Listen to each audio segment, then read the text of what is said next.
Hey guys, what's up? It's Eli. I've got a little different of a video today than usual because it's just really stupid, but it's fun and it's funny. And we were working on back escapes today from class, and I realized that I know like maybe half a dozen really stupid submissions from when someone's on your back. Now, I wouldn't suggest these being in your primary arsenal. Mainly, these are just things that if you are a high-ranking, bigger, stronger, faster, younger person, that you can do to smaller, weaker, lower-ranked people. Like that's what these submissions are for. That's when you're going to be safe doing them. So always be bigger, stronger, and faster. That's first, and then be higher ranked than the person you're fighting, and then these will work like a charm. So the first thing is Riley's on my back, and the first thing is honestly, seatbelt or not, if you hit this, then kudos to you. I'm gonna grab this foot on the bottom. I'm gonna hold it right here like this by the, so I'm wrapping around the blade of the foot here, and I'm gonna take my elbow, I'm gonna dig right inside between the bone and the calf. It's basically like a pressure point. It's a lot of torque on top of it. So I'm gonna double up on the hands, and I'm gonna just pry my elbow into that spot, and it's extremely painful. You'll get people like in casual training sessions that'll be like, "Ow, shit, that hurts really bad," and they'll maybe even tap from it. But I would not suggest ever doing that in competition or whenever there's high stakes. But again, if you just want to punk somebody out when they're on your back and see if it works, then go for it. All I'm doing is I'm grabbing here like this, and I'm digging my elbow in between the bone and the calf right there, and I'm just leaning weight into it, and it's very painful, but again, really stupid. Next one, this is the classic example. Somebody crosses their ankles in front of you. And again, like it is a bad idea for you to do this, and you don't want to take the extra risk if you're this person on the back by crossing your ankles, because it can hurt and it can actually damage your ankles. It can act like a little heel hook or foot lock. But basically what happens here is I'm gonna throw my leg up on top of the crossed ankles, figure four this way here, and then I wanna lean and bridge my hips into it. If I can add the torque of pushing the insides of the knees down, it makes even more torque on those ankles. It's extremely painful.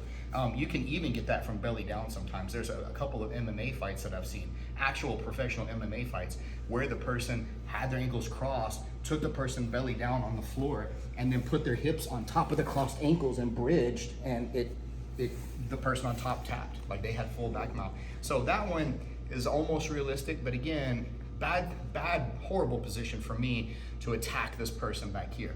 But again, fun. So the next one in the list here, I always call this one the Steven Seagal. If I can get Riley's arms split apart here, and this is actually a legitimate beginning of an escape where you start to shave the arm over to the side, and then you start to drive so that you can get both arms off to the angle here, and then you can start to rotate and turn and face them, and now you're escaping the back, you're inside the guard, whatever. But if you want to stop just right here and rotate from palm down to palm up this way here, and then pull down really hard, shrug your shoulders and lean into it, you could technically break somebody's arm if they have no body awareness at all and they don't know how to get out of this. But again, you want to grab you a white belt that's 50 pounds less than you and just punk them, let them get on your back, and then do this move to them right here. So again, if we want to start it from there, what I like to do is get the hands separated, comb this over, so I'm doing like a real actual technical escape, rotate this one out. If I can grab by the thumb pad, fantastic, double up the grip like a baseball bat, squeeze the elbows in, lean, shrug your shoulder, and then break their arm over your shoulder like Steven Seagal did in that one movie. Even worse than that one, I think, maybe even like lower percentage, which all these have a percentage of working of like, maybe 10% or less, but again, punk moves is basically what this is.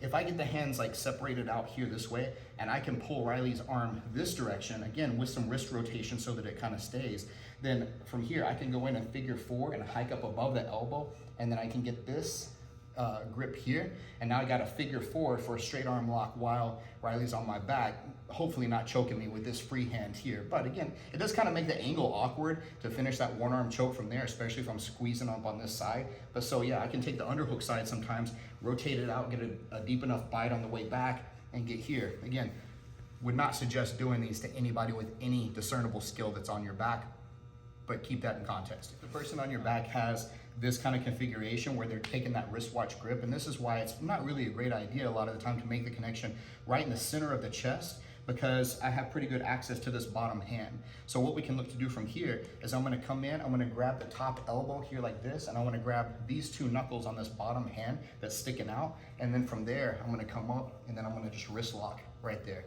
Really stupid. Like, this is gonna make the person on the back just probably quit jiu-jitsu if they get caught with this. So just kind of keep that in mind. So I'm peeling this back, I'm switching the grip over, and I'm trying to put the fingers on the elbow up here and crunching that all in. Again, you know, you'll catch it on somebody if they're significantly just inexperienced and don't know anything about anything. So, but it's fun. I think this one's probably my favorite of this whole category of just punk moves to make somebody just feel like garbage when they're on your back and show them how they had no control at any possible moment in time during the match. It is if we go to the side here like this, and this foot is sticking out.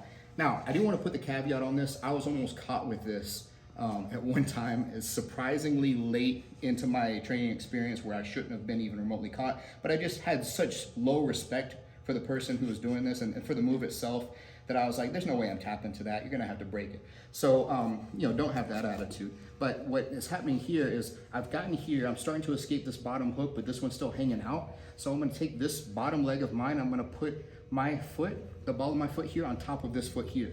Next, I'm gonna weave this bottom one in and I'm gonna grab my own. So basically, it's like I'm doing this with my hands, except with my feet. So I go 1, 2, like this, and then I'm gonna crank down. I'm gonna hold this knee in place here just for extra leverage, because by pushing the knee forward, it actually relieves some of the pressure. So I'm gonna hold that knee back and then I'm gonna cup. And it's a toe hold with my toes. I typically call it the toe-toe hold, because you're toe holding with your toes. So anyway, those are some of the stupidest submissions that I know, and the reason that they're so dumb is that they're from Riley having the best position on me being in a bad position here with somebody on my back, and me actually attacking this person.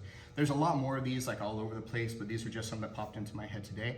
So again, when you're rolling with your buddies and you're just having a friendly roll and they get on your back and you think you can maybe pull one of these off, it's totally worth trying, because if you do, or even if you get close, it's gonna like create a really good laugh between you guys, and your friendship is gonna be that much stronger because of it. That's what I feel. Again, I don't recommend doing these ever in competitions or any remotely high stakes situation, but they're a lot of fun. Hope you enjoyed the video, guys. Let me know if you have any of these other punk moves, because I always like to include them into rolls because they're just a lot of fun to mess around with.